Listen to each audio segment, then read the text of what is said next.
Hey, welcome back. I am Vivek Bindra, international motivation speaker, leadership consultant, business coach. आज तक का जितना भी बिजनेस को लेकर के इंपॉर्टेंट लर्निंग है, पूरा बिजनेस को बिल्ड करने के लिए एक ही वीडियो में सारे लेसन देने जा रहा हूं। एक साल अगर आप कहीं ट्रेनिंग लेंगे ना, वो एक साल की ट्रेनिंग को समराइज करके 10 पॉइंट्स में बताऊंगा। एक स्टार्टअप हो या बड़ा बिजनेस हो, फेलियर के 10 कारण क्या होते हैं। अगर ये 10 चीजें जो मैं बताने वाला हूं आपको, ये अगर ठीक हो गई, आपके बिजनेस में सेफ हो जाएगा, बिजनेस की हेल्थ ठीक हो जाएगी। IBM institute for business value and Oxford economics के हिसाब से 90% इंडियन स्टार्टअप पहले 5 साल में ही खत्म हो जाते हैं। One of the biggest reason is the lack of exact needed innovation. इनको मैं 10 पॉइंट्स में डिटेल में बताने वाला हूं। 2015-16 की एशिया की रिपोर्ट देखें, इंडिया ने केवल 1423 पेटेंट फाइल किए, कोरिया ने 14,600 पेटेंट फाइल किए, चाइना के 29,800 पेटेंट हैं, और वहीं जापान 44,200 से ज्यादा पेटेंट फाइल करके एशिया के अंदर स्टार्टअप्स में सबसे आगे निकला है। फोर्ब्स ने मोस्ट इनोवेटिव लिस्ट ऑफ एक कंपनीज निकाली, उसके अंदर 25 टॉप कॉर्पोरेट जहां सबसे ज्यादा इनोवेशन होता है, इंडिया की 25 में एक ही कंपनी आई, Asian paints. Ratan Tata continuously अपना डिससैटिस्फैक्शन पब्लिकली एक्सप्रेस कर रहे हैं। इंडिया में एक्चुअल डिसरप्शन और एक्चुअल इनोवेशन इंडियन व्यापारियों में एग्जिस्ट नहीं करता। अगर आप चाहते हैं कि वो अपने बिजनेस को एक्चुअली बड़ा करें, ये 10 पॉइंट्स जिंदगी भर छाप के प्रिंट आउट लेके हर जगह इसको लगा लें, याद रखें। ये 10 पॉइंट्स आपके लिए मील का पत्थर साबित होंगे। 2015 में इतने खराब एक्सपीरियंसेस हुए कि 2016 की फंडिंग बहुत नीचे चली गई। 2015 में स्टार्टअप्स को फंडिंग मिली $7.5 बिलियन की। वही 2016 के अंदर हमारे स्टार्टअप्स केवल $3.5 बिलियन का फंड ही अट्रैक्ट कर पाए। वो एनर्जी कम हो गई। आज इन्वेस्टर पैसा डालना ही नहीं चाहते, क्योंकि हमारे इंडिया में स्टार्टअप्स को बड़ा करना और मेंटेन बिजनेस को करना आता नहीं है लोगों को। स्टार्टअप के इकोसिस्टम को लेके जो मोस्ट पॉपुलर 10 सिटीज है पूरे दुनिया के अंदर, उनमें इंडिया की किसी भी सिटी का नाम ही नहीं आता। मोस्टली सारी सिटीज अमेरिकन है। नंबर 1 पे सिलिकॉन वैली, 2 पे New York city, Los Angeles, Boston. ये टेल अवीव इजराइल से आती है, फिर London, Chicago, Seattle, Berlin, Singapore. India का कहीं नाम ही नहीं आता। हां, बैंगलोर तो है, लेकिन टॉप सिटीज में नहीं आ रहा। केवल बैंगलोर ही रजिस्टर हो रहा है दुनिया के मैप पे। क्विकली 10 पॉइंट्स लेते हैं। पहला पॉइंट है missing innovation around customers money making model. सारे जितने व्यापारी हैं पहले अपने मनी मेकिंग मॉडल को कैलकुलेट करते हैं, ये नहीं देखते कि उनका कस्टमर का मनी मेकिंग मॉडल क्या होने वाला है। मेरे कस्टमर को एग्जैक्टली सफलता कहां से मिलेगी, मेरे को सफलता कहां से मिलेगी, ये सब कैलकुलेट कर रहे हैं। लेकिन जब तक कस्टमर की सफलता कैसे होगी, उसकी प्रॉफिटेबिलिटी, उसकी लिक्विडिटी, उसकी ग्रोथ, उसकी प्रोडक्टिविटी, उसका ग्रॉस मार्जिन, उसका रेवेन्यू, उसका inventory turnover, cash flow, brand equity, उसका कस्टमर एक्विजिशन और रिटेंशन, और उसकी वेलोसिटी, स्पीड ऑफ ट्रांजैक्शन। किस प्रकार मेरे कस्टमर अपने मनी को लेके ग्रो करते हैं, किस प्रकार मेरे कस्टमर का मनी मेकिंग मॉडल और रिकरिंग रेवेन्यू मॉडल ग्रो करता है। जिस दिन वो समझ में आएगा तो कस्टमर की नीड से मेरी ग्रीड पूरी होगी। पहला पॉइंट, इनोवेशन कैसे आता है। What problem are you solving in your customers life which he cannot solve on his own। Innovation किधर होगा, कस्टमर की नीड पे होगा। ये पहला पॉइंट है।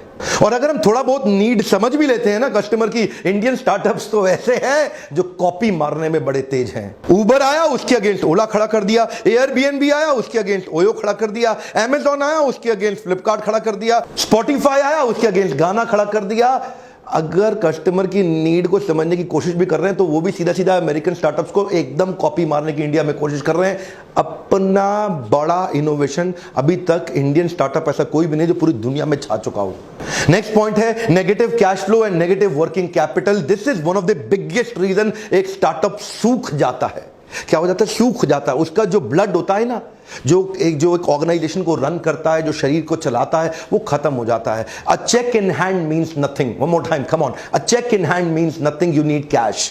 प्रॉफिट इंपॉर्टेंट है, कैश भी इंपॉर्टेंट है। आपको दोनों चाहिए, दोनों अलग अलग चीजें हैं। आपके बुक्स ऑफ अकाउंट में हो सकता है प्रॉफिट आ रहा हो, लेकिन आपकी कैश की पेमेंट डिले होती जा रही है, कस्टमर से, मार्केट से पैसा वापस रिकवरी नहीं हो रही, रिकवरेबल स्लो हो गई, उसको बोलते हैं नेगेटिव कैश फ्लो। हो सकता है बुक्स ऑफ अकाउंट में, आपकी इनवॉइसेस में आपके पास में मार्जिन हो, लेकिन धंधे में कैश रनिंग बिजनेस के लिए वर्किंग कैपिटल चाहिए होता है। फिर आप बार बार फंडिंग एजेंसी ढूंढते हैं और कहीं पे फंडिंग एजेंसी एक लेवल के आने के बाद वो आपको फंड देना बंद कर देती है। वो negative cash flow one of the biggest reason हमारे स्टार्टअप्स को बर्बाद करने के लिए। कुछ इंडियन स्टार्टअप जो अभी पीछे बंद हुए, one of the most funded startups जो बंद हुए, उनके मैं नाम बताता हूं आपको, जैसे कि askme.com, auto Raja, talent pad, fashionara, auto on cab, frankly me, ये सारे अच्छे बड़े फंडेड स्टार्टअप्स थे, खत्म हो गए।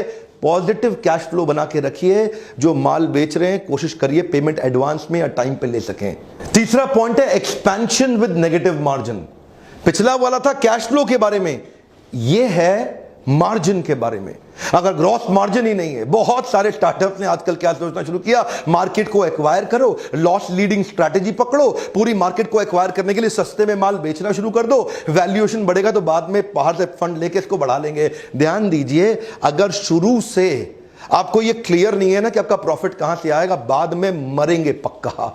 मैं कितने लोगों को दुखी देखता हूं, मेरे लीडरशिप फनल में आते हैं, फिर उनको समझाते हैं, उनका दिमाग के ढक्कन खुल जाते हैं इस लीडरशिप फनल प्रोग्राम में। ये दिक्कत क्या है, ये धंधा करते हैं सस्ता बेचने के चक्कर में शुरू से ही मार्जिन के साथ कॉम्प्रोमाइज कर जाते हैं। ध्यान दीजिए, पहले से ही प्लान बना के रखिए कि कब और कैसे अपने मार्जिन को कवर करेंगे। सस्ता बेचने के चक्कर में मार्केट को एक्वायर करने में डीप पॉकेट्स के लिए अगर प्रिपरेशन नहीं है, पहले प्रिपेयर नहीं किया, जिंदगी भर रिपेयर करते रहोगे, बाद में बड़ा सा लिखा होगा शट डाउन। और हमारे आते हैं लीडरशिप फंड में, बेचारे रोते हैं हमेशा पर्सनली बैठ के, यही गलतियां कर रहे हैं। या नेगेटिव कैश फ्लो या नेगेटिव मार्जिन, ये दोनों बहुत जरूरी हैं, दोनों अलग अलग पॉइंट है, दोनों को समझिए। अगला मेरा पॉइंट है lack of talented man power. इसके ऊपर मैंने पूरा वीडियो दिया था, how to build a high performance team. अगर आपके पास नवरत्न तैयार नहीं है ना, अकबर की टीम विदेश से इंडिया आई थी, नवरत्नों की मदद से पूरे देश को कंट्रोल कर लिया। क्या आपके पास आपके talented, high potential, high performance, high skill,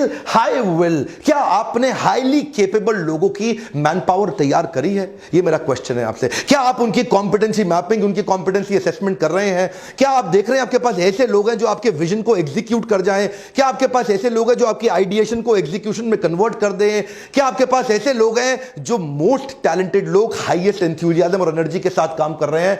ये बहुत इंपॉर्टेंट चीज है। उनके एज को पहचानिए और उनके एज को एनर्जाइज करके उनको एंगेज कर दीजिए। अगर बढ़िया मैन पावर नहीं, सब कुछ अच्छा होने के बाद भी अकेले आप थोड़ी काम करेंगे, लल्लू लाल गुलाब जामुन वाले थोड़े ही हैं आप गल्ले में बैठ के चिपक के थोड़ी धंधा बड़ा कर सकते हैं। मैन पावर तो आपको चाहिए ही चाहिए। अगर नहीं देखा how to build high performance team video, वो जरूर देखिएगा। पांचवा पॉइंट है मेरा scalability with recurring revenue model. ये स्केलेबिलिटी और रिकरिंग रेवेन्यू मॉडल दो चीजें हैं। स्केलेबिलिटी मतलब बिजनेस में बड़ा होने का मॉडल क्या आपने ढूंढा, क्या वो ढूंढ पाए हैं कि बिजनेस बड़ा कहां से होगा? कई स्टार्टअप्स बड़े प्रॉफिटेबल होते हैं, कई स्टार्टअप्स में मार्जिन अच्छा होता है, कई स्टार्टअप्स अपने रीजन के अंदर अच्छा काम कर जाते हैं, लोकल रीजनल स्टार्टअप या बिजनेस होते हैं, लेकिन वो बड़ा कैसे किया जाए जो पूरी दुनिया में फैल सके, उसकी तैयारी पहले से नहीं करते। और दूसरी चीज, बड़ा होते होते होते जो आपके कस्टमर है, क्या वो रेगुलर कस्टमर बन पा रहे हैं? क्या आप अपने कस्टमर्स को रिटेन कर पा रहे हैं? क्या आपके कस्टमर आपको रिकरिंग रेवेन्यू दे रहे हैं? लगातार लगातार लगातार रेवेन्यू दे पाने वाले कुछ अश्योर्ड कस्टमर जो कि लॉन्ग टर्म कॉन्ट्रैक्ट के साथ काम करते हैं, जो कि आपके साथ जुड़े रहते हैं। इसके ऊपर अभी आपने पीछे वीडियो देखा था रेगुलर इनकम के ऊपर कि बिना मेहनत के या कम मेहनत के साथ रेगुलर इनकम कैसे बढ़ाएं, नहीं देखा तो वो भी जरूर देखिएगा।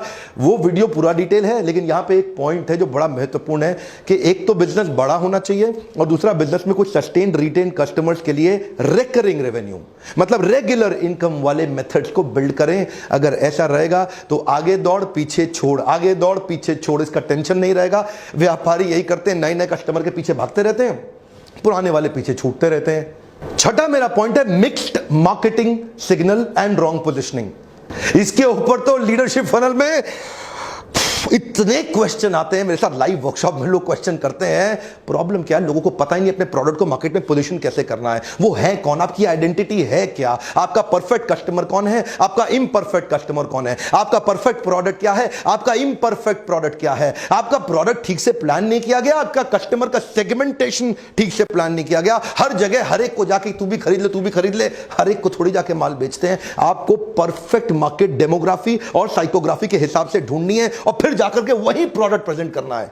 अपना सिंगल सिग्नल ढूंढिए, आप कौन हैं, जिससे आपकी आइडेंटिटी तैयार होगी। क्या आप न्यूएस्ट हैं, क्या आप प्रॉब्लम सॉल्वर हैं, क्या आप बेस्ट हैं, आप मोस्ट कन्वीनियंट हैं, cheapest, best value, most prestigious, maximum feature हैं, या फिर आप मोस्ट रिलायबल हैं। इस प्रकार की कई तरह की पोजीशनिंग होती है। जब आपको पोजीशनिंग पता हो कि आप हैं कौन, आप उसी हिसाब से पैकेजिंग करेंगे, उसी हिसाब से ब्रांडिंग करेंगे, उसी हिसाब से मार्केटिंग करेंगे, उसी हिसाब से प्रोडक्ट को लेकर के मार्केट में प्रेजेंट करेंगे, उसी हिसाब की स्कीम लाएंगे, पॉलिसीज लाएंगे, पीछे बैकएंड की टीम भी उस हिसाब से तैयार होगी। आपकी मार्केटिंग की प्लानिंग ठीक है कि नहीं है, सिंगल सिग्नल दे रहे हैं कि नहीं दे रहे हैं। थम्स अप का सिंगल सिग्नल है, टेस्ट द थंडर, आज कुछ तूफानी करते हैं, एक 4 तूफानी देना भैया, ये बिल्कुल सिंगल सिग्नल है। उनको पता है उनकी मार्केट कौन है और कैसे बेचना है। इसको बोलते हैं प्रोडक्ट पोजीशनिंग। 7वां quick point, releasing product as a laggard. Laggard मतलब ये लेट लतीफ है भैया, प्रोडक्ट लेके बाद में पहुंच रहे हैं मार्केट में, पूरी मार्केट अब सैचुरेट होने को आ गई, ये बेचारे लास्ट में आ रहे हैं, अरे ये तो मार्केट में चल रहा था, मैं भी ले आता हूं, मेरा भी खरीद लो, मेरा भी खरीद लो। फिर डिस्काउंट देते रहना, उसके बाद बैठ करके स्कीम चलाते रहना, मार्जिन कम करते रहना, उधारी देते रहना, अपने धंधे को खत्म कर लेना। आपके धंधा, आपका बिजनेस कितना सेफ है, इस पर डिपेंड करता है कि आप प्रोडक्ट की टाइमिंग ठीक है, क्या आप मार्केट के अडॉप्शन कर्व को पहचान पा रहे हैं। One of the biggest reason product late आने के बाद में बेचारा स्ट्रगल ही करता रहता है, यार कोई खरीद नहीं रहा है, कोई खरीद नहीं रहा है, बढ़िया कस्टमर नहीं मिल रहा, कस्टमर तंग कर रहा है, कस्टमर मेरे कॉम्पिटिटर के पास चला जाता है, कस्टमर उधारी मांगता है। इस पे तो बहुत डिस्कशन करते हैं मेरे पार्टिसिपेंट आके मेरे साथ। हम पूरी एंटरप्रेन्योरशिप आपको सिखाना चाहते हैं इस छोटे से समरी वीडियो के माध्यम से। 8वां पॉइंट है, save yourself from getting out competed. आपने अच्छा बिजनेस तो शुरू कर दिया, लेकिन आपका कॉम्पिटिटर आपको ध्यान से देख रहा है, ये आदमी कर क्या रहा है, उसकी पूरी नजर है आपके ऊपर, उसकी चील की तरह पहनी नजर है आपकी हर चाल के ऊपर, वो पोकर की तरह चुपचाप खड़ा होकर के देख रहा है आपको, ये आदमी कर क्या रहा है। पहले से तैयारी करके चलना है। आपने एंट्री बैरियर का मेरा वीडियो देखा था, मैंने वहां कुछ पॉइंट शेयर किए थे। Intellectual property right, patent and licensing या प्रोप्राइटरी टेक्नोलॉजी, आप कुछ ऐसी प्लानिंग करके चलिए जो फिर आपके कॉम्पिटिटर के पास राज खुलने नहीं चाहिए। कोशिश करिए अपनी ब्रांड इक्विटी अच्छी करने की, या फिर सोर्सिंग, अपने माल की इतना सस्ता खरीद लीजिए, इकोनॉमीज ऑफ स्केल बिल्ड करके इतना सस्ती परचेजिंग कहीं से उठा ला जाए तो कॉम्पिटिटर बेचारा सोच ही ना पाए, यार ये माल इतना सस्ता बेच कैसे रहा है, उसको पता ही ना लगे। कई तरीके हैं, आपको ये नाव में सारे बैठे हैं और ये एक आगे निकल गया और बीच में बैरियर खड़ा कर दिया, रेड ओशन से ब्लू ओशन। क्या आप अपने बिजनेस के अंदर शुरू से एंट्री बैरियर की प्लानिंग करके चले हैं?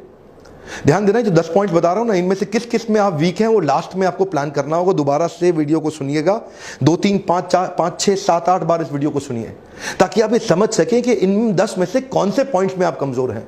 अच्छा बिजनेस करने के बावजूद भी कई बार डर इस बात का होता है कि कंपटीशन, आपको कहीं बड़ा सा कंपटीटर आके आपको बाद में खा ना जाए। तो ये जो एंट्री बैरियर का वीडियो था, वो पूरा वीडियो देखिएगा, वो डिटेल में है। 9वां पॉइंट बड़ा आउटस्टैंडिंग है, missing the process of converting feedback into a feed forward. Customer आपको फीडबैक देता है, आप उसको फीड फॉरवर्ड में कन्वर्ट नहीं करते।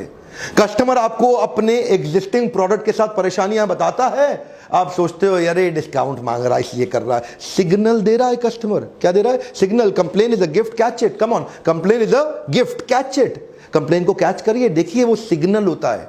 ही wants to be with you, but only thing that he is expecting is, यार थोड़ा सा अपने आप को बदल ले, मैं तेरे साथ रहना चाहता हूं। इसका मतलब उसके प्रोडक्ट में, आपके प्रोडक्ट में उसको कुछ तकलीफ आ रही है, कह रहा है थोड़ा सा चेंज ले आ, I want to be with you, that's called complain. Complain का मतलब क्या है? वो आपके साथ रहना चाहता है। अगर वो कंप्लेन नहीं कर रहा, वो बड़ा डेंजरस है भाई। कस्टमर आपको कंप्लेन ही ना करे, चुपचाप आपके कॉम्पिटिटर पे जाकर शिफ्ट हो जाए, आपको बिना बताए, वो ज्यादा डेंजरस है। कंप्लेनिंग कस्टमर बहुत बढ़िया होता है, कंप्लेनिंग कस्टमर को गले लगा लो, ये आपको बचा लेगा। Converting the feedback into feed forward, इसको बोलते हैं पिवॉट, बाउंस बैक करते हैं ना, पिवॉट, नया चेंज लाना। पहला प्रोडक्ट केवल ट्रायल के लिए होता है, एक बार और याद रखिएगा, पहला प्रोडक्ट केवल ट्रायल के लिए होता है।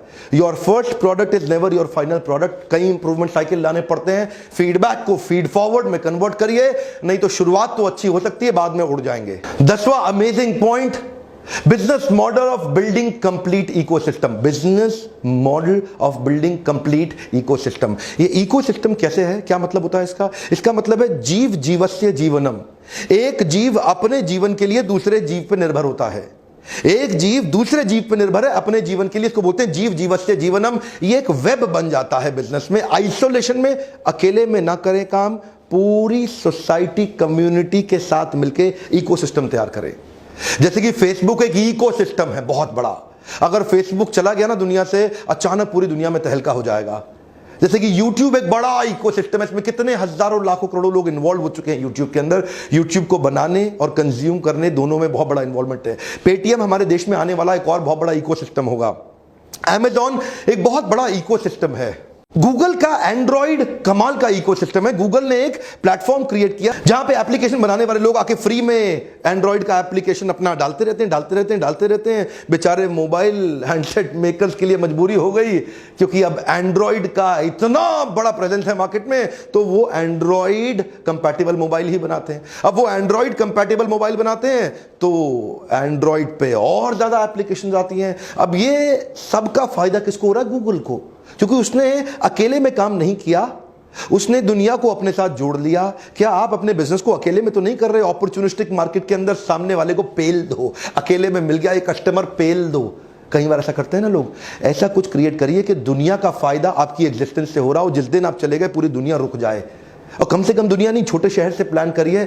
ये सब हम लोग पूरा दिन 2-2, 3-3, 4-4 दिन बैठ के लीडरशिप फनल में इन सब पॉइंट्स को डिस्कस करते हैं डिटेल के अंदर। लेकिन मैंने आपको 10 पॉइंट ऐसे, ये बड़ा पावरफुल वीडियो, इसको दोबारा घुमा के देखिएगा। YouTube वीडियो ज्यादा बड़ा कितना बड़ा कर सकते हैं हम, लिमिटेड ही रखना पड़ता है। लेकिन लीडरशिप फनल में आके आप मुझसे डायरेक्ट क्वेश्चन करते हैं। आपके पास एक सुविधा होती है मुझसे अपने बिजनेस के बारे में, वर्कशॉप के बीच में ओपन क्वेश्चन के बहुत राउंड होते हैं, जहां मैं हर एक के क्वेश्चंस का जिम्मेदारी के साथ उत्तर देता हूं। आपने प्रश्न किया, मैंने उत्तर दिया, आपने प्रश्न। इस तरह से हम बहुत से व्यापारियों को सफल बना रहे हैं, जिसके लिए आप इस नंबर पे फोन करके थोड़ा पता लगाइए कि अगला प्रोग्राम कब है। हो सकता है आपके आसपास हो, और कौन से शहर में हो रहा है। आज कमेंट में मुझे बताइए अगला बिजनेस से संबंधित कौन सा वीडियो देखना चाहते हैं आप। मैं आपसे पूछना चाहता हूं, अगला बिजनेस से संबंधित कौन सा वीडियो देखना चाहते हैं। अगर क्या आपको मेरे इन वीडियो से मदद हो रही है, लाइक जरूर करिए। और बड़े बड़े ग्रुप्स हैं आप लोगों के व्हाट्सएप में, वहां पे कई लोगों को शेयर करिए। मुझे बहुत लोग रोज जिस एयरपोर्ट पे जा रहा हूं, जिस शहर में जा रहा हूं, लोग मुझे रोज मिल रहे हैं। हजारों लोग मुझे हर रोज, मैं कई नए लोगों से, आपका वीडियो से मुझे ये फायदा हुआ, आपके वीडियो से मुझे वो फायदा हुआ, आपके वीडियो से ऐसा फायदा हुआ। लोगों के फायदे के लिए वीडियो उनको शेयर करिए। ये वहां सब लोगों तक पहुंचेगा ना, तो हमारा नाम भी तो ग्लोबल प्रेजेंस में आना चाहिए। क्यों हमारे शहरों का नाम नहीं आ रहा है global best startup cities in the world के अंदर?